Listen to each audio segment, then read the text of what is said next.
Файл 82-712. Агент Рик Дикер. Тергеуге кірсем. Сіздің аты жөніңіз? Тони? Тони Райдингер?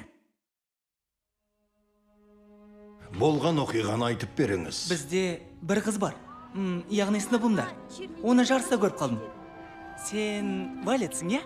Я, мен. Бұрын онда емес еді. Өз-өзіне сенімді, әп-әдемі болып кетіпті. Өте сүйкімді. Мен оны киноға шақырдым. Сонымен жұмада ма? Жұмада. Келсін. Мен сөйтіп достарыма кеттім. Артынша автотұрақта әлгі оқиға болды.